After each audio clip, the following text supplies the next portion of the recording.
ഒരു 9ാം ക്ലാസ്സിൽ പഠിത്തം നിർത്തിയിട്ട് തന്നെ ഞാൻ കൂലിത്തൊഴിൽ കാര്യങ്ങളിലായിട്ട് ഇറങ്ങിയൊരു വ്യക്തിയാണ്. വാട്സാപ്പ് ഒരു കൂട്ടായ്മയാക്കി ഇത് എൻ്റേതായ പ്രശ്നം മറ്റുള്ളവർക്കും ഉണ്ടായിരുന്നു. ഒരു ജനസേവന കേന്ദ്രങ്ങളുടെ ശൃംഖലയാണ് ഈ മിത്രം. ഒരു ഇൻ്റർവ്യൂവിനെല്ലാം ആൾക്കാർ വിളിക്കാൻ തുടങ്ങിയതിന് ശേഷം മാത്രമാണ് ഇതെൻ്റെ സ്ഥാപനമാണെന്ന് അറിയാൻ തുടങ്ങിയത്. ഏതൊരു കമ്പനിയുടെയും സർവീസുകളോ അല്ലെങ്കിൽ പ്രൊഡക്റ്റുകളോ ഞങ്ങളായിട്ട് മാർക്കറ്റ് ചെയ്യാനുള്ള ഒരു അവസരം കൂടെ ഞങ്ങൾ തുറന്നു കൊടുക്കുന്നു. 5000-ഓളം ഫ്രാഞ്ചൈസിയാക്കി ഒരു പ്രൊഡക്റ്റ് ലോഞ്ച് ഹബ്ബ്, ഒരു സർവീസ് ലോഞ്ച് ഹബ്ബായിട്ട് മാറ്റുക. Hi hello, it's me Sajna Saharas. ഇൻസ്പയറിൻ്റെ ഇൻസ്പിറേഷൻ നിറഞ്ഞ മറ്റൊരു സ്റ്റോറിയിലേക്ക് ഏവർക്കും സ്വാഗതം.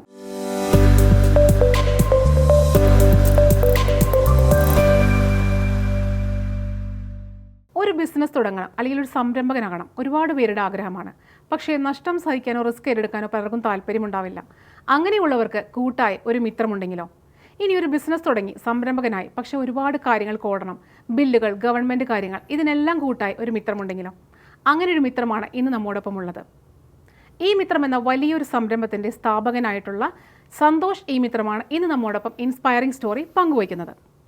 Sir, warm welcome to inspire show of inspiring stories. Thank you sir. അപ്പം നമ്മുടെ പ്രേക്ഷകർക്കായിട്ട് സാറിൻ്റെ നാട് എവിടെയാണ്, വീട്ടിലാരൊക്കെയുണ്ട് എന്നൊന്ന് ഷെയർ ചെയ്യാമോ? നാട് കണ്ണൂരാണ്.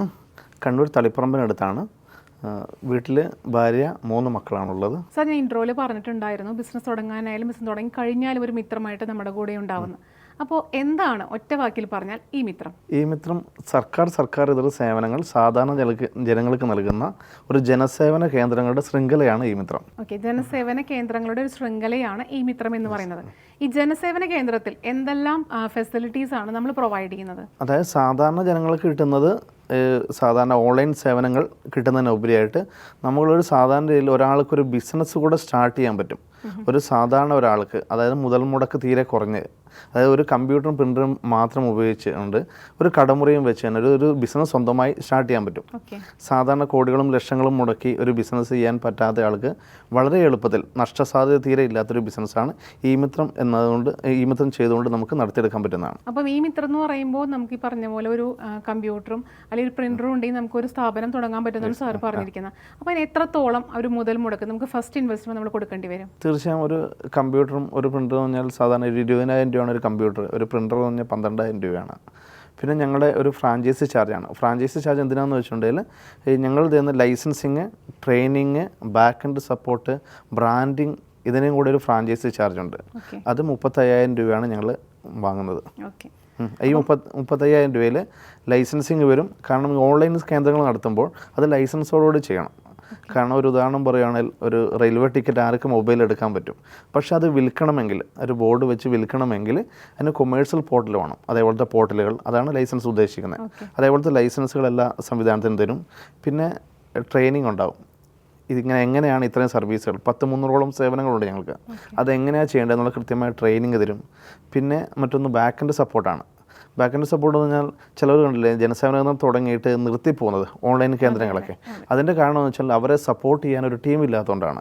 ഞങ്ങളെ സംബന്ധിച്ചുള്ള ഒരു ബാക്ക് എൻഡ് സപ്പോർട്ട് ടീമുണ്ട് ഞങ്ങളെ സംബന്ധിച്ചോളം. ഒരു ഉദാഹരണം പറയുകയാണെങ്കിൽ, എന്തെങ്കിലും ചെയ്തുകൊണ്ടിരിക്കുന്നു, അത് മുന്നോട്ട് പോകുന്നില്ല, ആ മുന്നോട്ട് പോകാതിരിക്കുമ്പോൾ അതായത് സർക്കാർ ഓഫീസോട്ട് വിളിച്ചു ചോദിച്ചാൽ കൃത്യമായ മറുപടിയോ ഞങ്ങൾക്ക് വേണ്ട സപ്പോർട്ടോ കിട്ടില്ല. ആ സമയം അവരെ സഹായിക്കാൻ വേണ്ടി ഞങ്ങൾക്കൊരു ബാക്ക് എൻഡ് സപ്പോർട്ട് ടീമുണ്ട്. അവർ കൃത്യമായ മറുപടി ചെയ്ത് അവിടുത്തെ എന്താണ് പ്രശ്നമെന്ന് നോക്കും. അതേപോലെ ഭാവിയിൽ അതേപോലത്തെ പ്രശ്നം ഉണ്ടായിരിക്കാൻ വേണ്ടി എന്താ ചെയ്യേണ്ടതെന്ന് കൃത്യമായി പഠിപ്പിച്ച് മനസ്സിലാക്കി അത് റെക്ടിഫൈ ചെയ്യും. അപ്പോൾ ഇങ്ങനെയുള്ള സ്ഥാപനങ്ങളിൽ ഏറ്റവും കൂടുതൽ നമുക്ക് കസ്റ്റമേഴ്സിന്, ക്ലയൻസിന് ആവശ്യമായിട്ട് വരുന്നത് ആക്യുറസിയും അതുപോലെ തന്നെ സമയ ക്ലിപ്തതയുമാണ്. അത് എത്രത്തോളം ഈ മിത്രം ക്ലയൻസിന് പ്രൊവൈഡ് ചെയ്യുന്നുണ്ട്? സാധാരണ രീതിയിൽ മറ്റുള്ളവർ നോക്കുമ്പോൾ നമ്മളെ സംബന്ധിച്ചുള്ള കൃത്യമായ ഒരു സിസ്റ്റത്തിൽ കൂടെയാണ് പോകുന്നത്. ഒരു കാരണം അറിയാത്തത് കൊണ്ട് മാറ്റി വെക്കേണ്ട ഒരു അവസ്ഥ വരുന്നില്ല. കാരണം കൃത്യമായ സപ്പോർട്ട് ചെയ്യാനുള്ള ആളുണ്ട്. മറ്റൊന്നിനെ സംബന്ധിച്ചിടത്തോളം ചിലവരെല്ലാം ഇത് ഡോക്യുമെൻ്റെല്ലാം മേടിച്ച് വെച്ചിട്ട് ഇതെന്താണ് ചെയ്യേണ്ടത് തേർഡ് പാർട്ടി കൊടുത്തിട്ടാണ് ചെയ്യുന്നത്. നമ്മളെ സംബന്ധിച്ചോളം നമുക്കൊരു ശക്തമായ ടീം ഉള്ളതുകൊണ്ട് എത്രയും പെട്ടെന്ന് ആ കാര്യങ്ങൾ ചെയ്ത് കൊടുത്ത് അവരുടെ ആവശ്യങ്ങൾ നടത്താൻ സാധിക്കുന്നതാണ്. എങ്ങനെയാണ് ഈ മിത്രത്തിലേക്ക് വന്നത്? അതായത് ഇപ്പോൾ ഒരു ബിസിനസ് തുടങ്ങണമെന്ന് ആഗ്രഹിക്കുമ്പോൾ തീർച്ചയായിട്ടും നമ്മുടെ മുന്നിൽ ഒരുപാട് ഓപ്ഷൻസ് ഉണ്ടാവും. അപ്പോൾ എങ്ങനെയാണ് ജനസേവന കേന്ദ്രം എന്നുള്ള ആ ഒരു മേഖലയിലേക്ക് സാർ എങ്ങനെയാണ് വന്നത്? ആ സ്റ്റോറി, ഇൻസ്പയറിംഗ് സ്റ്റോറി ഒന്ന് പങ്കുവയ്ക്കാമോ? ഞാൻ സംബന്ധിച്ചോളം ഒരു സാധാരണ ഒരു രീതിയിലായിരുന്നു. കാരണം ഒരു 9ാം ക്ലാസ്സിൽ പഠിത്തം നിർത്തിയിട്ട് തന്നെ ഞാൻ കൂലിത്തൊഴിൽ കാര്യങ്ങളിലായിട്ട് ഇറങ്ങിയൊരു വ്യക്തിയാണ്. അതായത് കൃഷിപ്പണി, പെയിൻറ്റിങ്, അങ്ങനെ പല തൊഴിലും ചെയ്തു. ഒരു 15 വർഷത്തോളം ഞാൻ ജോലി ചെയ്തു. കല്യാണമെല്ലാം അതിനുശേഷം കല്യാണമെല്ലാം കഴിച്ച് 2 വർഷം കഴിഞ്ഞിട്ടാണ് SLC എഴുതുന്നത്. അങ്ങനെ കാര്യങ്ങൾ ഇങ്ങനെ മുന്നോട്ട് പോകുന്നു. ചെറിയ ചെറിയ ബിസിനസ് ചെയ്യുന്നു. അതിൻ്റെ പരാജയം, അത് കുറേ നാട്ടിൽ ചെയ്ത ബിസിനസ്സുകൾ പലതും പരാജയമായിരുന്നു. അങ്ങനെ അത് കടബാധ്യത കാര്യങ്ങളാക്കി ഗൾഫിൽ പോകുന്നു. ഗൾഫിൽ പോയിട്ട് അവിടുന്ന് തിരിച്ചു വരുന്നൊരവസ്ഥയുണ്ടായിരുന്നു. ആ തിരിച്ചു വന്നപ്പോഴാണ് എന്തെങ്കിലും നാട്ടിൽ എന്തെങ്കിലും ചെയ്യണമല്ലോ. കാരണം ഇപ്പം ഗൾഫിൽ സാധാരണ പണ്ടത്തെ രീതിയാണെങ്കിൽ അത് കുഴപ്പമില്ലായിരുന്നു. കാരണം സാധാരണ ഇവിടെ ഒരു കൂലി പണിയെല്ലാം ചെയ്തുകൊണ്ടിരുന്ന ഒരു സാധാരണ ജോലി ചെയ്തുകൊണ്ടിരുന്ന വ്യക്തിയാണ്. ഗൾഫിൽ പോയിട്ടെല്ലാം വന്ന ഒരു പ്രത്യേക വരുന്നു, കുറേ നാൾ ഇൻസൈഡും കാര്യങ്ങളെല്ലാം ആയിട്ട് വരുന്നു, ഒരു ഗൾഫുകാരനായിട്ട് വന്നിട്ട് പിന്നെ ഒരു സാധാരണ ഒരു പഴയ തൊഴിലോട്ട് പോകാൻ ഒരു മടിയുണ്ടായിരുന്നു. അങ്ങനെ ഒന്ന് സംബന്ധിച്ച് നോക്കിയപ്പോഴാണ് ആ സമയത്താണ് എല്ലാ ഈ സംവിധാനങ്ങളും ഓൺലൈനോട്ട് വരുന്നത്. എന്നാലും അതിനെക്കുറിച്ച് പഠിച്ചപ്പോൾ മനസ്സിലായി. 2014 കാലഘട്ടത്തിലായിരുന്നു. ആ സമയത്തെ സംബന്ധിച്ചോളം ഒരു ബിസിനസ് ചെയ്യണമെന്ന് വെച്ചിട്ടുണ്ടെങ്കിൽ കോടികളിൽ ലക്ഷങ്ങളോ മുടക്കി ചെയ്യാനുള്ള ഒരു ആസ്തിയൊന്നും ഉണ്ടായിരുന്നില്ല. നോക്കുമ്പോൾ ഒരു കമ്പ്യൂട്ടറും ഒരു പ്രിൻ്ററും കൊണ്ട് ബിസിനസ് സ്റ്റാർട്ട് ചെയ്യാം ഈ ജനസേവന കേന്ദ്രമാണെങ്കിൽ. അങ്ങനെ ഞാൻ അത് ചെയ്തു. അവിടെ എനിക്കുണ്ടായിരുന്ന ബുദ്ധിമുട്ടുകളാണ് ഈ മിത്രം എന്ന ഇപ്പം 2400ഓളം സ്ഥാപനങ്ങൾ ഉണ്ടാക്കാനുള്ള കാരണം. കാരണം എന്താ വെച്ചാൽ ഞാനൊരു അവിടെ ചെയ്തുകൊണ്ടിരിക്കുമ്പോൾ എനിക്ക് പല കാര്യങ്ങളും ചെയ്യാൻ പറ്റാതെയായിട്ടുണ്ട്.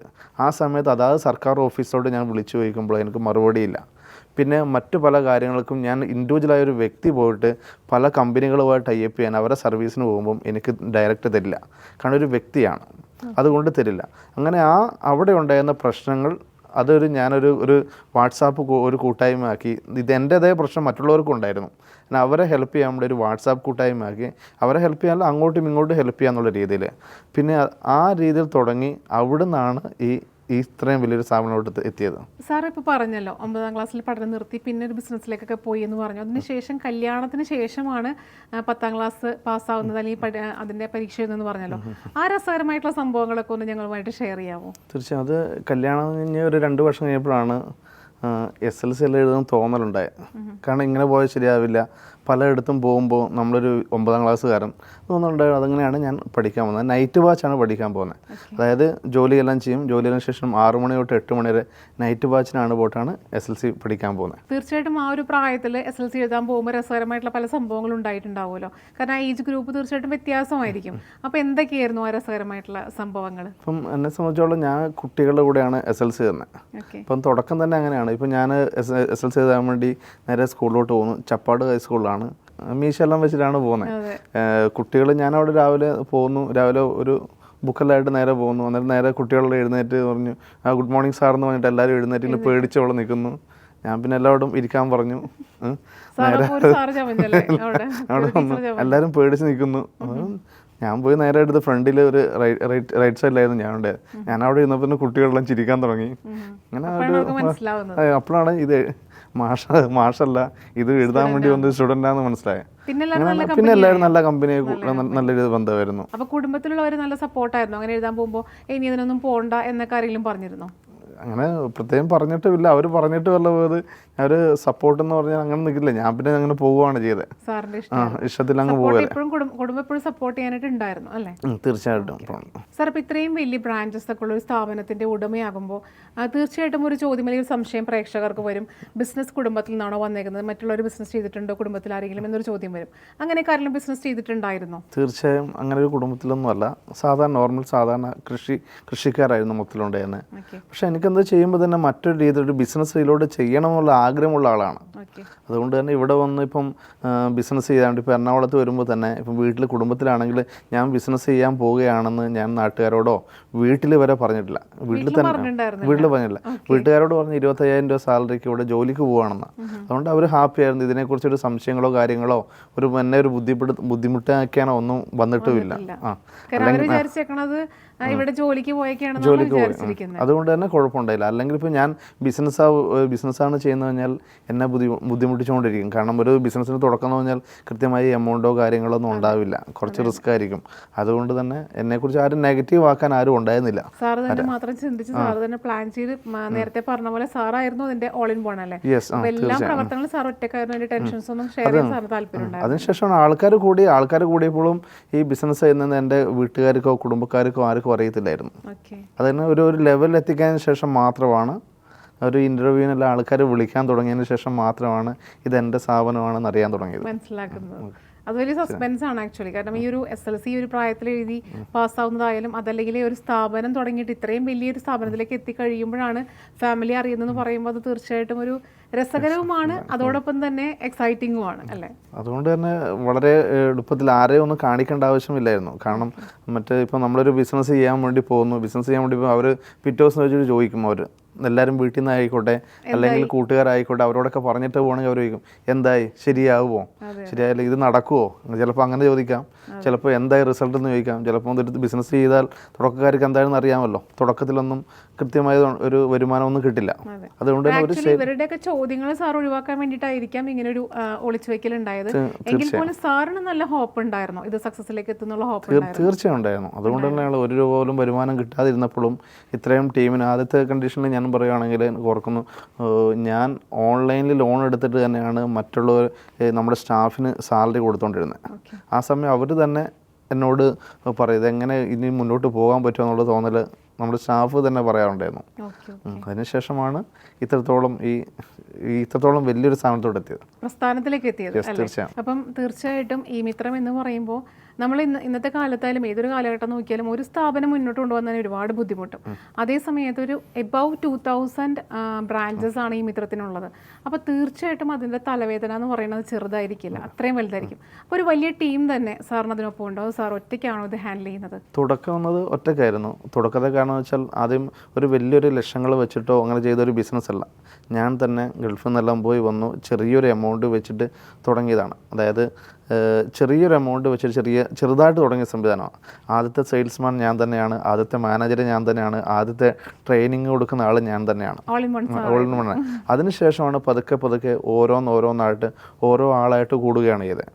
കണ്ണൂരാണ് ആദ്യം ഇത് സ്റ്റാർട്ട് ചെയ്തതെങ്കിലും അതിനുശേഷം നേരെ എറണാകുളത്ത് വന്നു. എറണാകുളത്ത് ഒരു ഓഫീസിലൊരു സിംഗിൾ സീറ്റിലാണ് സ്റ്റാർട്ട് ചെയ്തത്. അവിടെ നിന്നാണ് ഇത്രത്തോളം വലിയൊരു ടീമായിട്ട് വളർന്നു വന്നത്. അപ്പോൾ എനിക്ക് ചോദിക്കാനുള്ള മറ്റൊരു ചോദ്യം, ഈ മിത്രത്തിലേക്ക് വന്നപ്പോൾ അതിൽ എന്തെല്ലാം പ്രതിസന്ധികൾ സാറ് നേരിടേണ്ടി വന്നിട്ടുണ്ട്?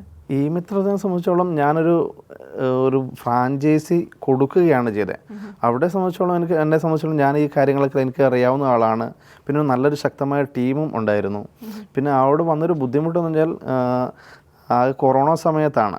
ശരിക്കും ആ കൊറോണ സമയത്ത് ഞങ്ങൾ തീരുമാനിച്ചാണ് ഇതെല്ലാം നിർത്താം എന്നുള്ള കണ്ടീഷൻ ഞങ്ങൾ ടീം തീരുമാനിച്ചതാണ്. ഞങ്ങളുടെ ടീമടക്കം തീരുമാനിച്ചു. പക്ഷെ അന്നൊരു മനസ്സിലൊരു തോന്നൽ തോന്നി, ഇത് നിർത്തുന്നില്ല, ഏതായാലും ഇവിടെ നിന്ന് തുടങ്ങാന്നുള്ള എല്ലാ നമ്മൾ നേരിട്ട് 1 to 1 ആയി ചെയ്തുകൊണ്ടിരിക്കുന്ന സംഭവങ്ങളെല്ലാം ഓൺലൈനോട്ട് മാറ്റി. പിന്നെ ഇത് എസൻഷ്യൽ സർവീസ് ആയതുകൊണ്ട് തന്നെ ഈ ഓൺലൈൻ ജനസേവന കേന്ദ്രങ്ങൾ തുറന്നു പ്രവർത്തിക്കാമായിരുന്നു. അതുകൊണ്ട് തന്നെ ആ കാലഘട്ടത്തിൽ കൂടുതൽ വിജയം ഉണ്ടായത്. അതായത് സാറിന് ഉണ്ടായിട്ടുള്ള പ്രതിസന്ധിയാണ് വീണ്ടും തീർച്ചയായിട്ടും ഒരു സംരംഭത്തിലേക്ക് എത്തിയത്. അതുപോലെ തന്നെ മറ്റുള്ളവർക്കും അങ്ങനത്തെ ഒരു പ്രചോദനമാകാൻ വേണ്ടിയിട്ട് ഒരുപാട് ബ്രാഞ്ചസ് സാർ ഇട്ട് കൊടുത്തിട്ടുണ്ട്. അപ്പോൾ സാർ നേരത്തെ പറഞ്ഞൊരു 35,000 ഉണ്ടെന്നുണ്ടെങ്കിൽ പിന്നെ ഒരു കമ്പ്യൂട്ടറും ഒരു ചെറിയൊരു റൂമും നമുക്ക് സെറ്റാക്കിയിട്ട് നമുക്ക് ഈ ഒരു സ്ഥാപനം തുടങ്ങാൻ സാധിക്കുമെന്ന്.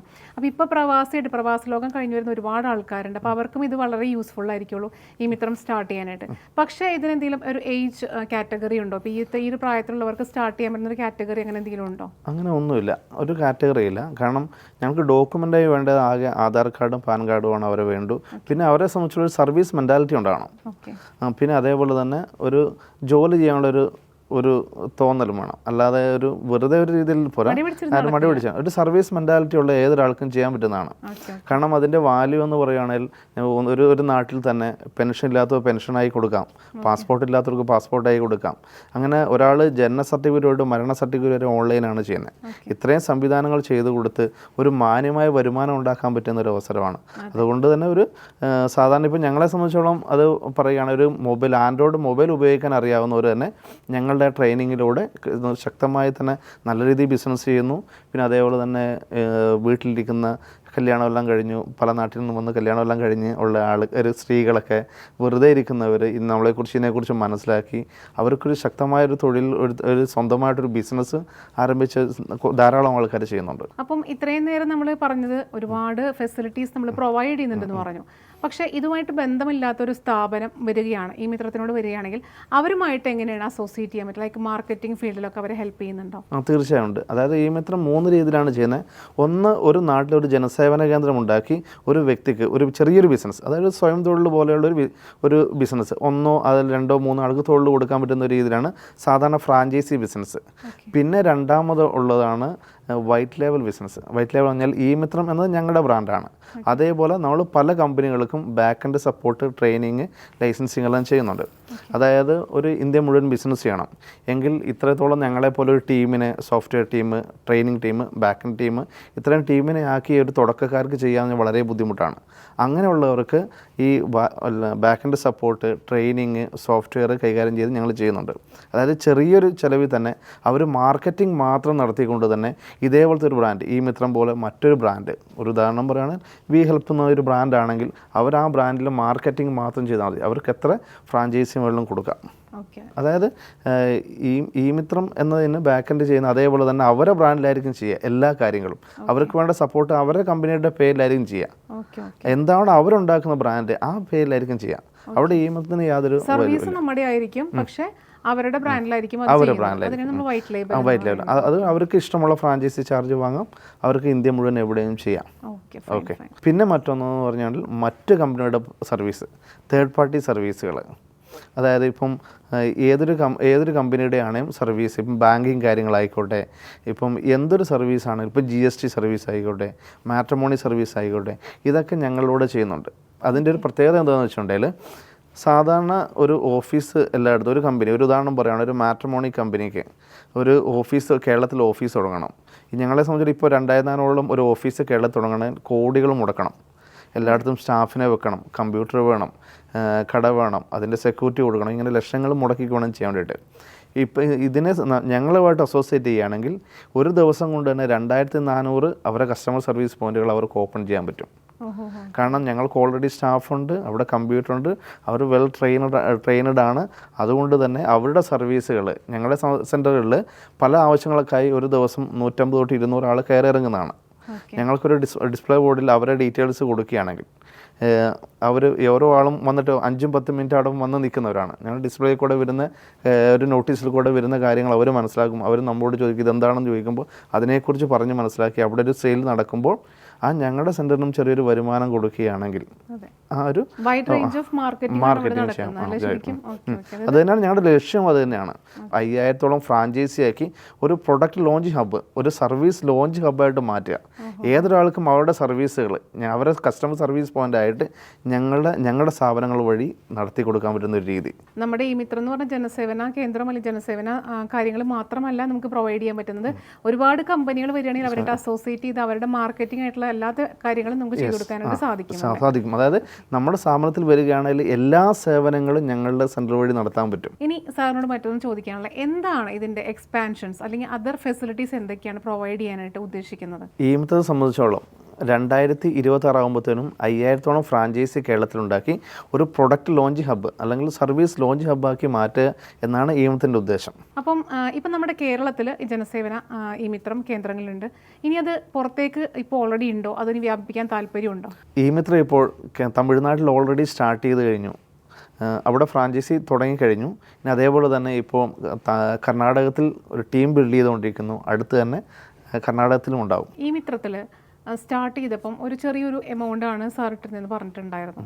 അപ്പോൾ ഇതുപോലെ തന്നെ മറ്റൊരു സംരംഭകനെ സ്റ്റാർട്ട് ചെയ്യാനായാലും ആ ഒരു ചെറിയ എമൗണ്ട് തന്നെ മതിയായിരിക്കും. പക്ഷെ സാറ് തുടങ്ങിയ പോലെ അല്ലെങ്കിൽ സാറിപ്പം സ്റ്റാർട്ട് ചെയ്തപ്പോൾ ഇവിടെ വരെ എത്തി നിൽക്കുന്നുണ്ട്, അതുപോലെ തന്നെ മറ്റുള്ളവർക്കും എത്താൻ സാധിക്കുന്നത് അല്ലെങ്കിൽ എത്തിയിട്ടുണ്ടോ? അങ്ങനെയുള്ള സംരംഭകരിലേക്ക് എത്തിയിട്ടുണ്ടോ? തീർച്ചയായിട്ടും അത് എത്താൻ പറ്റും. അതൊരു ബിസിനസ് എന്ന് പറഞ്ഞാൽ നമ്മൾ ആ ചെയ്യുന്ന രീതിയിലാണ്. ഇപ്പം ഞങ്ങളെ സംബന്ധിച്ചോളം ഇപ്പം ഈ വൈറ്റ് ലേബൽ എന്ന സിസ്റ്റത്തിൽ കൂടെ ചെയ്യുകയാണെങ്കിൽ ഒരിക്കലും നഷ്ടസാധ്യത വരില്ല. കാരണം അല്ലാതെ ഇപ്പം ഞങ്ങളിപ്പം ഇപ്പം ഞങ്ങളെപ്പോലെ തന്നെ ഒരു ടീം ആദ്യം തന്നെ തുടക്കത്തിൽ ഉണ്ടാക്കി ചെയ്യുമ്പോഴാണ് ഇതേപോലെ പരാജയം വരുന്നത്. ഓക്കെ, കാരണം ഇത്രത്തോളം ഈ തുടക്കത്തിൽ ഇത്രത്തോളം ഫ്രാഞ്ചൈസി ഒന്നും വരില്ല, ചെറിയ ഫ്രാഞ്ചൈസി വന്നിട്ടുള്ളൂ. അന്നേരം ഈ ഇത്രയും വലിയ ടീമിനെ മെയിൻറ്റെയിൻ ചെയ്യാൻ പറ്റില്ല. അതുകൊണ്ടാണ് പല കമ്പനികളും വന്ന് നിർത്തിപ്പോകുന്നത്. ഒരു സ്ഥാപനം തുടങ്ങിയിട്ടുണ്ടെങ്കിൽ അത് തുടങ്ങാനായിട്ട് ചിലപ്പോൾ ഭയങ്കരമായിട്ട് സപ്പോർട്ടൊക്കെ നമുക്ക് ലഭിച്ചിരിക്കും. പക്ഷേ അതിൻ്റെ ട്രെയിനിങ് ആയാലും അല്ലെങ്കിൽ അതിൻ്റെ മെയിൻ്റനൻസ് ആയാലും അതിൻ്റെ കണ്ടിന്യൂറ്റി പോകുമ്പോഴായാലും നമുക്ക് ചിലപ്പോൾ ആ സപ്പോർട്ട് കിട്ടിയെന്ന് വരില്ല. അപ്പോൾ സാറിൻ്റെ ഈ ഒരു ശാഖകളിലേക്ക് വരുമ്പോൾ അവർക്ക് എത്രത്തോളം ആ ഒരു ക്ലാസ് ആയാലും ട്രെയിനിങ് ക്ലാസ് ആയാലും ഒക്കെ സാർ എത്രത്തോളം കൊടുക്കുന്നുണ്ട് അവർക്ക്? കൃത്യമായി ഞങ്ങളൊരു സിസ്റ്റമുണ്ട്. ആ സിസ്റ്റം ഉള്ളതുകൊണ്ട് തന്നെ ഇപ്പം മാർക്കറ്റിങ്ങിൽ കൂടെ ഒരാൾ നമ്മുടെ അടുത്ത് വന്നു കഴിഞ്ഞാൽ കൃത്യമായി അടുത്തത് ട്രെയിനിങ് ടീമിൻ്റെ അടുത്താണ് എത്തുക. ട്രെയിനിങ് ടീമിൻ്റെ അടുത്ത് വന്നിട്ട് അവിടെ കൃത്യമായി ഞങ്ങൾ റിപ്പോർട്ട് നോക്കും, അവർ പഠിച്ചോ, ആ കാര്യങ്ങൾ മനസ്സിലാക്കുന്നുണ്ട്.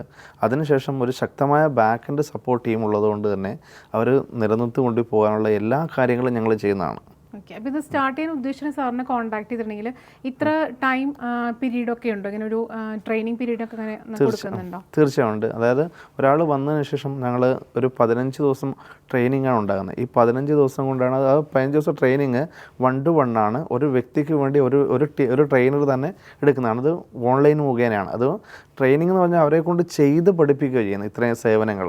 അതുകൊണ്ട് തന്നെ അവർ തെറ്റ് പറ്റും, അപ്പോൾ കൃത്യമായി പറഞ്ഞു കൊടുത്ത് ഇതെങ്ങനെയല്ല ചെയ്യേണ്ടതെന്ന് പറഞ്ഞു കൊടുത്ത് തന്നെ ചെയ്യുന്നതുകൊണ്ട് തന്നെ ഒരു സാധാരണ ഒരു ആൻഡ്രോയിഡ് മൊബൈൽ ഉപയോഗിക്കുന്നവർക്ക് തന്നെ ഇത് ചെയ്ത് വിജയിപ്പിച്ചു കൊണ്ടുപോകാൻ പറ്റും. ഒരുപാട് സമയം, ഒരുപാട് പൈസയൊക്കെ നമുക്ക് നമ്മുടെ എനർജിയൊക്കെ കളയാതെ നമുക്ക് വളരെ എളുപ്പത്തിൽ ഈ മിത്രത്തിൽ നമുക്ക് ഫെസിലിറ്റീസ് പ്രൊവൈഡ് ചെയ്യുന്നുണ്ട്. അതുകൊണ്ട് തീർച്ചയായിട്ടും നമുക്ക് യൂസ്ഫുൾ ആക്കാം. പിന്നെ അതേപോലെ തന്നെ 2-3 തരത്തിൽ തന്നെ സപ്പോർട്ടും ഉണ്ട്. എന്തെങ്കിലും ഒരു സംശയം വന്നു കഴിഞ്ഞാൽ തന്നെ ഒരു വാട്സാപ്പ് മുഖേനയും ചെയ്യാൻ പറ്റും, ഫോൺ വഴിയും ചെയ്യാൻ പറ്റും, എനിഡെസ്ക് സോഫ്റ്റ്വെയർ മുഖേനയും സപ്പോർട്ട് ഉണ്ടാവും. സാർ, നമ്മൾ നേരത്തെ പറഞ്ഞപ്പം ആ കഥയിലൂടെ പോയിട്ടുണ്ടായിരുന്നു, ഒരു പ്രവാസ ലോകത്തിലേക്ക് പോയിരുന്നു, പ്രവാസിയായിരുന്നു എന്നുള്ളതൊക്കെ. അപ്പോൾ പ്രവാസം കഴിഞ്ഞ് വന്നപ്പോഴേ മുന്നേ ആയാലും എന്തെല്ലാം ബിസിനസ്സാണ് സാർ ചെയ്തിരുന്നത്? അതിൻ്റെ കാര്യം എന്ന് വെച്ചാൽ ഞാൻ ഒരു പഠിത്തം നിർത്തിയ 9ാം ക്ലാസ്സിൽ പഠിത്തം നിർത്തി ചെയ്ത പണി തന്നെ ആദ്യം കൃഷിപ്പണിയാണ്. കൃഷിപ്പണി അത് തന്നെ ഒരു ബിസിനസ് രീതിയിലാണ് ഞാൻ എടുത്തത്. ആദ്യം ഞാൻ തൊഴിലൊക്കെ പഠിച്ചു, ആ നാട്ടിൽ തന്നെ, ജനിച്ച സ്ഥലത്ത് തന്നെ ഈ തൊഴിലൊക്കെ ചെയ്തു. ആ തൊഴിലൊക്കെ ചെയ്തതിന് ശേഷം ഈ ഒരാൾ പണി എടുത്തുകൊണ്ട് ഇരുന്നാൽ അവൻ ജീവിതകാലം മുഴുവൻ പണിക്കാരനാണെന്നുള്ള ഒരു ധാരണ അന്ന് തന്നെ മനസ്സിലായി. അതുകൊണ്ട് തന്നെ ഞാൻ എന്ത് ചെയ്യാൻ വെച്ചാൽ വലിയ തോട്ടങ്ങളുടെ വലിയ കാര്യങ്ങളെല്ലാം മൊത്തത്തിൽ തന്നെ ഞാൻ കരാറ് പണിയായിട്ട് എടുക്കും. എന്നിട്ട് മറ്റുള്ളവരെ വെച്ച് പണിയെടുപ്പിക്കും. അന്നേരം ഒരു നല്ലൊരു ലാഭം കിട്ടും. എല്ലാ പരിപാടികളും പല കാര്യങ്ങളും ഞാൻ ചെയ്തിട്ടുണ്ട്. അതിലൊക്കെ ഞാൻ ആദ്യം ആ തൊഴിൽ പഠിച്ചതിന് ശേഷം അതൊരു ബിസിനസ് മോഡിലോട്ട് ഞാൻ കൊണ്ടുവരാറുണ്ട്. അതായത് പെയിൻറ്റിങ് ആണെങ്കിലും, അതായത് 5-6 മാസം മാത്രമേ പെയിൻറ്റിങ് ഞാൻ പണിയെടുത്തുള്ളൂ. അതിനുശേഷം എന്ത് ചെയ്തു, ഞാൻ പിന്നെ മറ്റുള്ളവരെ വെച്ച് തൊഴിലെടുപ്പിക്കുകയാണ്. ഇത് കരാറായിട്ട് ഞാൻ എടുത്തതിന് ശേഷം മറ്റുള്ളവരെ കൊണ്ട് ചെയ്യുകയാണ് ചെയ്തത്. അങ്ങനെ എല്ലാ തൊഴിലേക്ക് ഇറങ്ങുമ്പോൾ അതിനെക്കുറിച്ച് ശരിക്കും പഠിക്കാൻ വേണ്ടി അത് ചെയ്ത് നോക്കിയിട്ടാണ് സ്റ്റാർട്ട് ചെയ്യുന്നത്. അതെ, കൃത്യമായി അത് പഠിച്ചതിന് ശേഷം അതൊരു ബിസിനസ് രീതിയിലോട്ട് എത്തുന്നു. അങ്ങനെ പല കാര്യങ്ങളും ചെയ്തു, കല്യാണമൊക്കെ കഴിഞ്ഞു. അങ്ങനെയാണ് ഒരു റബ്ബർ സ്ലോട്ടിങ്ങിൻ്റെ ഒരു ബിസിനസ് വന്നത്. കാരണം ആ 2011 ആ കാലഘട്ടത്തിൽ റബ്ബറിന് നല്ല വില കൂടിയിരുന്ന സമയത്ത് പെട്ടെന്ന് വില കുറഞ്ഞു. അങ്ങനെ ഒരു 260-240 രൂപ വിലയുണ്ടായിരുന്നത് വെറും 120-130 വന്നപ്പോൾ ഞാൻ ലക്ഷങ്ങൾ മുടക്കി ചെയ്തുകൊണ്ടിരുന്ന എൻ്റെ ബിസിനസ് പാടെ പരാജയപ്പെട്ടു. ആ പരാജയപ്പെട്ടതോടെ വളരെ ഒരു കടബാധയായി. ആ സമയത്ത് തന്നെ എനിക്ക് മറ്റൊരു ബുദ്ധിമുട്ടുണ്ടായിരുന്നു. എൻ്റെ ശരീരം തളർന്നു പോയിരുന്നു. ആ ശരീരം തളർന്നു പോയപ്പോൾ എനിക്ക് കൃത്യമായി തോട്ടത്തിൽ പോകാനോ മറ്റു കാര്യങ്ങൾ ചെയ്യാനോ ജോലിക്കാരെ കൃത്യമായി കൊണ്ടുപോകാനോ അത് മെയിൻറ്റെയിൻ ചെയ്യാൻ പറ്റാതായി. അങ്ങനെ വന്നപ്പോൾ എന്ത് ചെയ്തു, ആ സമയത്ത് വളരെ സ്ട്രോക്ക് ആയതാണ്. അതോട് തന്നെ ആ ബിസിനസ് വളരെ നഷ്ടത്തിലായി. ഒന്ന് എൻ്റെ ശാരീരികമായിട്ടുള്ള പ്രശ്നം, ഒന്ന് വിലയിടിഞ്ഞതിൻ്റെ, അതായത് പകുതിയോളം തന്നെ വിലയിടിഞ്ഞുകൊണ്ട് ഞാനാണെങ്കിൽ പലിശക്കും ലോണും എല്ലാം എടുത്തിട്ട് തുടങ്ങിയ ബിസിനസ്സായിരുന്നു. പിന്നെ അത് ഭയങ്കര ഇതായിരുന്നു. പിന്നെ ആ കാലഘട്ടത്തിലായിരുന്നു പ്രകൃതിക്ഷോഭം ഉണ്ടായിരുന്നു. കാരണം 2011 കാലഘട്ടത്തിൽ റബ്ബറിനൊക്കെ കാറ്റ് പിടിക്കുക, അങ്ങനെ ഒരു തോട്ടത്തിൽ നടുക്കൊരു കാറ്റ് പിടിച്ചതിന് ശേഷം 100 കണക്കിന് മരങ്ങൾ നഷ്ടപ്പെട്ടു പോയി. അങ്ങനെ ഒരു ഭയങ്കര ബുദ്ധിമുട്ടുണ്ടായിരുന്നു. അങ്ങനെ ഭയങ്കര കടബാധ്യതയായി. കാരണം കടബാധ നാട്ടിൽ പെട്ടെന്നൊരു ജോലി കടബാധയായി കഴിഞ്ഞാൽ പിന്നെ മറ്റുള്ള ആരും അടുപ്പിക്കില്ല നാട്ടിൽ നിന്നാൽ. കാരണം എങ്ങനെ അവർ എന്തൊരു രൂപ കടം ചോദിച്ചാലും നമുക്ക് തരില്ല. അതിനു മുമ്പ് നമ്മുടെ നല്ല രീതിയിലാണെങ്കിൽ ആരും എന്ത് വേണമെങ്കിലും പൈസ തരും. അത് പറ്റാതെ കൊണ്ട് തന്നെ ഒരു കൂട്ടുകാരൻ്റെ സഹായത്തോടെ ഗൾഫിൽ പോയി. അതിനുശേഷം അവിടെ നല്ല രീതിയിൽ കഷ്ടപ്പെട്ട് ഒരു ഓവർ ടൈം എല്ലാം എടുത്തു, എൻ്റെ കടങ്ങളെല്ലാം വീട്ടി. പിന്നെ അവിടുന്ന് ഒന്നുമല്ല, ഒരു ബന്ധമില്ലാത്ത ജോലിയായിരുന്നു, ഓഫീസിൽ വർക്കായിരുന്നു. അതിനുശേഷം അവരെന്നെ പരമാവധി മുന്നിലോട്ട് എത്തിക്കാൻ വേണ്ടി നോക്കി. കാര്യം കൃത്യമായി വർക്കും കാര്യങ്ങളും ചെയ്യുന്നതുകൊണ്ട് തന്നെ. അങ്ങനെ അവിടുന്ന് ഒരു മെയിൻ ഓഫീസോട്ട് ജോലി ചെയ്യാൻ വേണ്ടി പോയി. അവിടെ സംബന്ധിച്ചുള്ള എനിക്ക് പിടിച്ച് നിൽക്കാൻ പറ്റാതായി. കാരണം ഇംഗ്ലീഷ് ലാംഗ്വേജിൻ്റെ പ്രശ്നം കൊണ്ട്. സാധാരണ ഞാൻ തൊഴിലെടുത്തുകൊണ്ടിരുന്ന വ്യക്തിയാണല്ലോ. അതുകൊണ്ട് പണിയെടുക്കും, പക്ഷേ കമ്മ്യൂണിക്കേഷൻ ഇല്ലെങ്കിൽ അവിടെ വിദേശമാണ് പറ്റില്ലല്ലോ. അതുകൊണ്ട് നേരെ മടങ്ങി വരേണ്ടി വന്നു. മടങ്ങി വന്നപ്പോഴാണ് ഈ ബിസിനസ്സിലോട്ട് സ്റ്റാർട്ട് ചെയ്തത്. ഇതിലേക്ക് വരുന്നത്. ഇതിലേക്ക് വരുന്നത് അത് കയ്യിൽ വലിയ കടബാധ എല്ലാം കഴിഞ്ഞപ്പോഴത്തേനും എൻ്റെ ബാധ്യതയെല്ലാം വീട്ടിന് ശേഷം എൻ്റെ കയ്യിൽ വലിയൊരു എമൗണ്ട് ഒന്നും ഇല്ലായിരുന്നു. അങ്ങനെയാണ് ഒരു ജനസേവന കേന്ദ്രം ഒരു കൂട്ടുകാരോടും ഞാനൊരു കടം മേടിച്ച എമൗണ്ട് കൊണ്ട് തന്നെ അങ്ങനെ ചെറുതായിട്ട് സ്റ്റാർട്ട് ചെയ്തു. അത് എത്ര രൂപയിലാണ് സ്റ്റാർട്ട് ചെയ്തത്? 90,000 രൂപയ്ക്കാണ് ഒരു ജനസേവന കേന്ദ്രം അന്ന് സ്റ്റാർട്ട് ചെയ്തത്. അത് അന്നത്തെ എമൗണ്ട് ഞാൻ നല്ലൊരു രീതി തന്നെ ചെയ്തിരുന്നു. 3 കമ്പ്യൂട്ടറൊക്കെ വെച്ച് നല്ല രീതിയിൽ തന്നെ ബിസിനസ് ചെയ്തിരുന്നു. അവിടെ സംബന്ധിച്ചോളം നല്ലൊരു ബിസിനസ് ഉണ്ടായിരുന്നു. കാരണം ഞാൻ കാര്യങ്ങൾ കൃത്യമായി ചെയ്യുമായിരുന്നു. ഒരാൾ എന്തെങ്കിലും ചെയ്യാനും വന്നിട്ടുണ്ടെങ്കിൽ അത് അന്ന് തന്നെ ചെയ്ത് തീർക്കും. അതേപോലെ തന്നെ അങ്ങനെ രാത്രി 9 അതുകൊണ്ട് തന്നെ അവിടെ ഇത്ര ബിസിനസ് നല്ല തിരക്കും കാര്യങ്ങൾ വന്നപ്പോഴാണ് ഇതേപോലെ ബിസിനസ് ചെയ്യുന്ന ആൾക്കാരെല്ലാം ചില സ്ഥാപനങ്ങൾ തുടങ്ങിയിട്ട് അത് മുന്നോട്ട് പോകാതെ ആൾക്കാർ എൻ്റെ അടുത്ത് വന്നു, ഇതെങ്ങനെ നിങ്ങളിങ്ങനെ ചെയ്യുന്നതെന്ന് മനസ്സിലാക്കി. അങ്ങനെ അവിടെ ചെറിയൊരു വാട്സാപ്പ് കൂട്ടായ്മയാക്കി. ആ വാട്സാപ്പ് കൂട്ടായ്മ കുറേ നാൾ ഈ ഞായറാഴ്ചകളിൽ ഞാനൊരു ട്രെയിനിങ് എടുക്കും. അന്നേരം ചെറിയൊരു എമൗണ്ട് ആ സമയത്ത് ഒരു ചെറിയ എമൗണ്ടെല്ലാം വാങ്ങും. പിന്നെയാണ് തോന്നിയത് ഇതൊരു ബിസിനസ്സായിട്ട് എടുക്കാന്നുള്ള കണ്ടീഷൻ. അതായിരുന്നു ഒരു ഇൻസ്പയറിംഗ് പോയിന്റ് എന്ന് പറയുന്നത് സ്ഥാപനത്തിലേക്ക് എത്താനുള്ള സ്റ്റാർട്ട് ചെയ്യും. പിന്നെ അതിനുശേഷം ഈ ബിസിനസ്സിൻ്റെ മുകളിലോട്ട് വന്നത് മറ്റൊരു രീതിയിലാണ്. അതായത് ഒരു JC എന്ന പ്രസ്ഥാനം നടത്തിയ ഒരു ഓൺട്രപ്രണർ ഹബ് എന്നൊരു മീറ്റിങ്ങിൽ റൂട്ട് സെറ്റിനെ കുറിച്ച് പറഞ്ഞു. എല്ലാ ജില്ലകളും റൂട്ട് സെറ്റ് എന്നൊരു സംവിധാനമുണ്ട്. അതായത് ഒരു സ്വയം തൊഴിലോ അല്ലെങ്കിൽ ഒരു ബിസിനസ് ചെയ്യാൻ പറ്റുന്ന ഒരു സംരംഭകരാക്കാൻ വേണ്ടിയുള്ള ഒരു ട്രെയിനിങ് സൗജന്യമായി കൊടുക്കുന്ന ഒരു സംവിധാനമാണ് റൂട്ട് സെറ്റ്. അവിടെ പോയി ഒരു 13 ദിവസത്തെ ബിസിനസ് മാനേജ്മെൻറ്റ് ഒരു കോഴ്സ് ചെയ്തു. ആ കോഴ്സ് ചെയ്തപ്പോഴാണ് ഞാൻ കുറേ നാൾ ചെയ്തത് ഒരു ബിസിനസ് മോഡലല്ല എന്ന് മനസ്സിലായി. അതിൽ ബ്രാൻഡിങ്ങും വേ അല്ല എന്ന് മനസ്സിലായി. അങ്ങനെ ബിസിനസ് ചെയ്തുകൊണ്ടെങ്കിൽ അത് മുന്നോട്ട് അധികം പോവില്ല എന്ന് മനസ്സിലായി. അവിടെ നിന്നാണ് കൃത്യമായ ബ്രാൻഡിങ് എങ്ങനെയാണ് ബ്രാൻഡിങ് ചെയ്യേണ്ടതെന്ന് മനസ്സിലായി, എങ്ങനെ മാർക്കറ്റ് ചെയ്യേണ്ടതെന്ന് മനസ്സിലായി. അവിടെ നിന്നാണ് കൃത്യമായൊരു സിസ്റ്റമാറ്റിക്കായിട്ട് കണ്ണൂരുള്ള മൈസോൺ എന്ന് പറഞ്ഞ ഒരു സ്റ്റാർട്ടപ്പ് മിഷൻ്റെ സപ്പോർട്ടോടെ പ്രവർത്തിക്കുന്ന ഒരു സ്ഥാപനമാണ് മൈസോൺ. അവിടെ ഒരു സ്പേസ് എടുത്തിട്ടാണ് സ്റ്റാർട്ട് ചെയ്തത്. ഇവിടെയല്ല, കണ്ണൂരാണ് സ്റ്റാർട്ട് ചെയ്തത്. കണ്ണൂർ സ്റ്റാർട്ട് ചെയ്തത് തന്നെ. പക്ഷേ വർക്കുകളെല്ലാം ഈ പുറത്തോട്ടാണ് വരുന്നത്. പിന്നെ അന്ന് കണ്ണൂരിൽ നിന്നാണെങ്കിലും കണ്ണൂർ തുടങ്ങിയൊരു സ്ഥാപനം എന്ന് പറയുമ്പോൾ എല്ലാവരും പെട്ടെന്ന് ഉൾക്കൊള്ളില്ല, കുറേ ദൂരത്തോട്ട്. ഇപ്പോൾ കണ്ണൂരിൽ നിന്നുള്ള ഞാൻ പോയി തിരുവനന്തപുരത്തുള്ളവരോട് പറയുമ്പോൾ ഒരു ബുദ്ധിമുട്ടാണ്. പിന്നെ തോന്നി എറണാകുളത്ത് വന്നാൽ ഏത് ബിസിനസ്സിനും ഒരു ഹബ്ബാണല്ലോ എറണാകുളം. അങ്ങനെ എറണാകുളത്ത് വന്ന് ഒരു ചെറിയൊരു സീറ്റിൽ തുടങ്ങി. ഇപ്പം എത്രത്തോളം സ്റ്റാഫ് നമ്മുടെ ഈ മിത്രത്തിലുണ്ട്? ഈ മിത്രത്തോടെ ഇപ്പം 40ഓളം സ്റ്റാഫുകൾ ഡയറക്റ്റ് വരുന്നുണ്ട്. പിന്നെ അതേപോലെ ഈ മിത്രം മൊത്തത്തിൽ വരികയാണെങ്കിൽ ഈ മിത്രത്തിൽ കൂടെ തന്നെ ഒരു 6,000-7,000 പേർക്ക് തന്നെ തൊഴിൽ നടക്കുന്നുണ്ട്. അപ്പം തീർച്ചയായിട്ടും കേരളത്തിൽ എനിക്ക് സംശയമാണ് ഒരു എബൌട്ട് 2000 ബ്രാഞ്ചസ്, 40 ഡയറക്റ്റ് സ്റ്റാഫ്, അതുപോലെ തന്നെ ഇത്രയും ഒരുപാട് ഇൻഡയറക്റ്റ് ആയിട്ടുള്ള സ്റ്റാഫുകൾക്ക് ജോലി എടുക്കാൻ പറ്റുന്നത് വളരെ അപൂർവമായിട്ടുള്ളൊരു കാര്യമാണ്.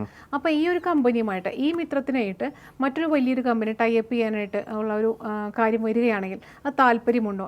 ഉണ്ടെങ്കിൽ തന്നെ അതിൻ്റെ ബെനിഫിറ്റ് എന്താണ്? ഇപ്പോൾ ഈ 2400ഓളം സ്ഥാപനങ്ങളും മറ്റൊരു കമ്പനിയുടെ ഒരു കസ്റ്റമർ സർവീസ് പോയിൻ്റായിട്ട് മാറാൻ പറ്റും. ഒരു ഉദാഹരണം പറയുകയാണെങ്കിൽ ഒരു മാട്രിമോണി സർവീസ് നോക്കുക. ഈ മാട്രിമോണി സർവീസ് സാധാരണ രീതിയിൽ ഇപ്പോൾ ഇവിടെ ഇപ്പോൾ കേരളത്തിൽ നടന്നുകൊണ്ടിരിക്കുന്ന 10,000-8,000 രൂപയും വാങ്ങുന്നതിനുള്ള കാരണം അവർക്ക് എല്ലാ സ്ഥലത്തും ഓഫീസ് വേണം, സ്റ്റാഫ് വേണം, കമ്പ്യൂട്ടർ വേണം, വാടക വേണം, AC വേണം. ഇതിൻ്റെയൊക്കെ എമൗണ്ട് ആരാ കൊടുക്കണ്ടേ? സാധാരണ ഉപഭോക്താവാണ്, കസ്റ്റമറാണ് കൊടുക്കേണ്ടത്. ഇപ്പം ഞങ്ങളെ സംബന്ധിച്ചോളം ഞങ്ങൾക്ക് ഈ സംവിധാനങ്ങളെല്ലാം ഉണ്ട്. അതായത് ഒരു സ്ഥാപനം തുടങ്ങുകയാണ്, ഇപ്പം മാട്രിമോണി സർവീസ് തുടങ്ങാൻ വേണ്ടി വരുന്ന ഒരാളാണെങ്കിൽ ഞങ്ങളുമായി ടൈപ്പ് ചെയ്യുകയാണെങ്കിൽ അവർക്ക് 2,400 ഓഫീസുകൾ ഇപ്പോൾ നാളെ തന്നെ ഓപ്പൺ ചെയ്യാൻ പറ്റുന്ന രീതിയിലാണ്.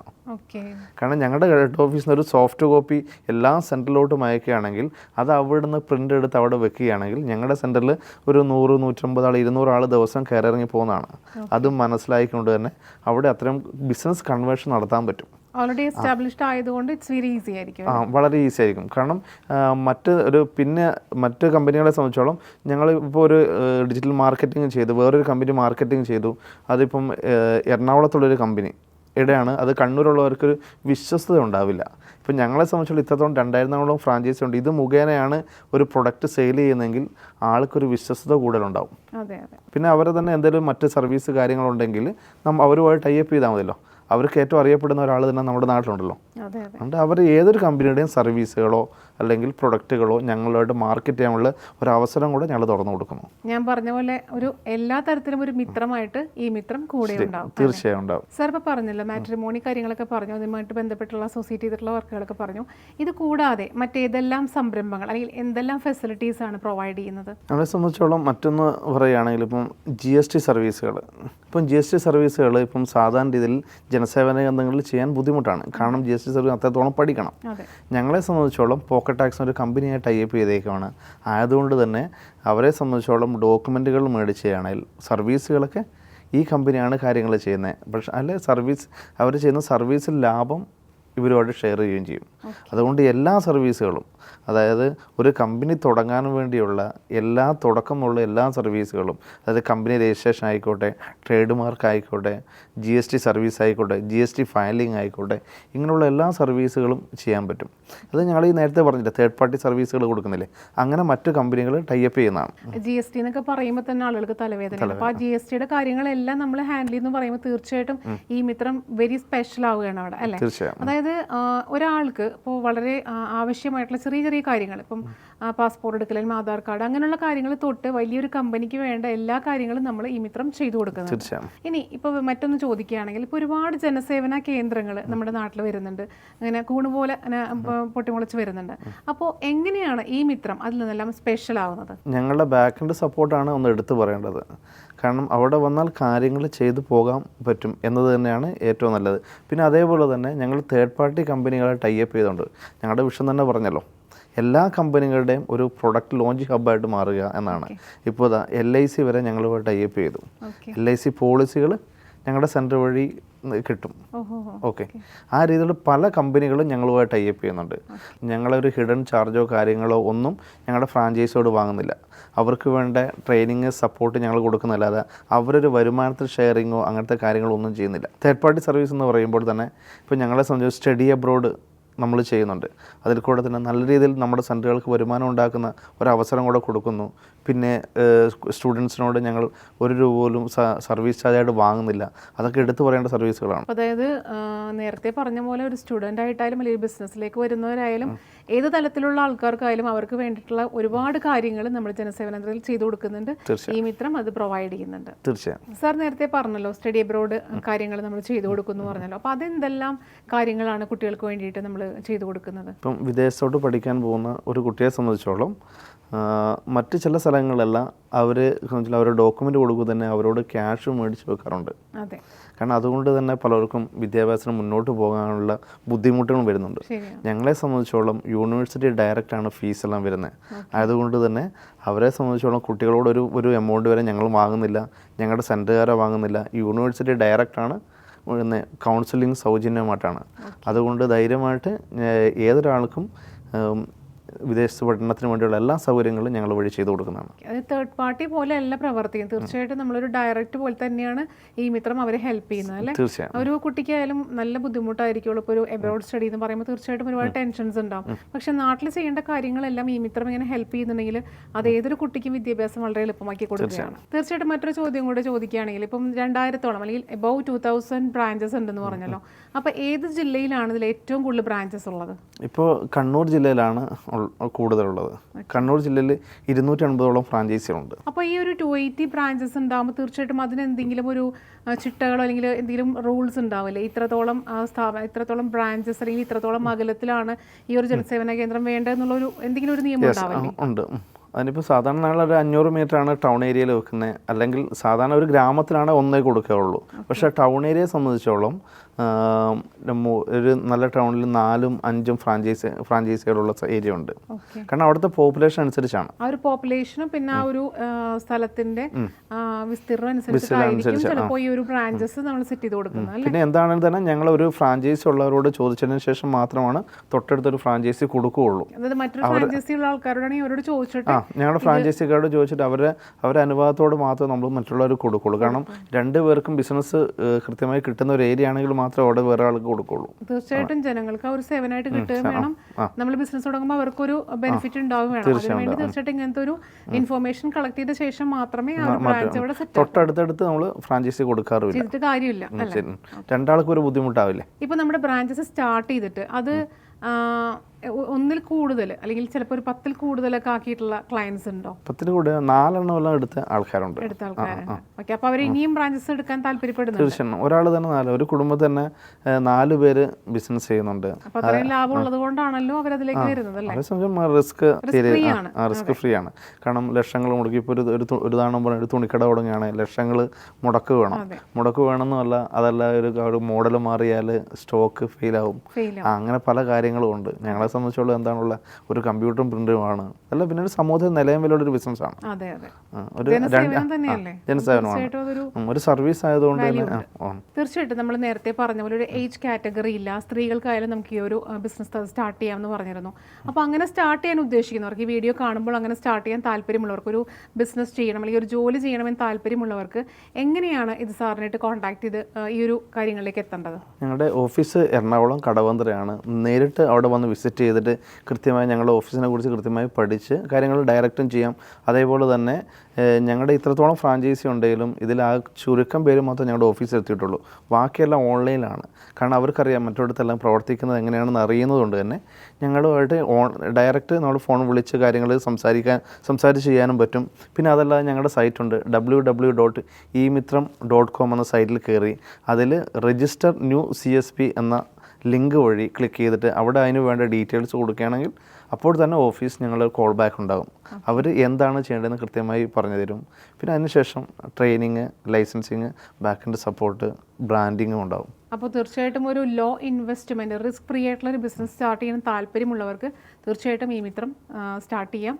സാറിനെ കോൺടാക്ട് ചെയ്യാവുന്നതാണ്. തീർച്ചയായും 9ാം ക്ലാസ്സോടെ പഠനം നിർത്തുകയും അതിനുശേഷം ഒരുപാട് ചെറുതും വലുതുമായിട്ടുള്ള ജോലികൾ, പ്രവാസ ലോകം ഇതെല്ലാം കഴിഞ്ഞ് നാട്ടിലേക്ക് വന്ന് ഒരു ജനസേവന കേന്ദ്രം സ്റ്റാർട്ട് ചെയ്യും. അതിൽ നിന്നും 2400-ൽ പരം ബ്രാഞ്ചസുകൾ സ്റ്റാർട്ട് ചെയ്ത ഈ മിത്രം എന്ന ഒരു വലിയ പ്രസ്ഥാനത്തിൻ്റെ ഫൗണ്ടറായിട്ടുള്ള സന്തോഷ് സാറിൻ്റെ ഇൻസ്പയറിംഗ് സ്റ്റോറീസാണ് നമ്മൾ ഇത്രയും നേരം കേട്ടത്. അപ്പോൾ ഇനിയും ഒരുപാട് ഇൻസ്പയറിംഗ് സ്റ്റോറീസ് ഇൻസ്പയറിലൂടെ കാണുന്നതുവരെ, കേൾക്കുന്നതുവരെ, it's me Sajna Sara signing of.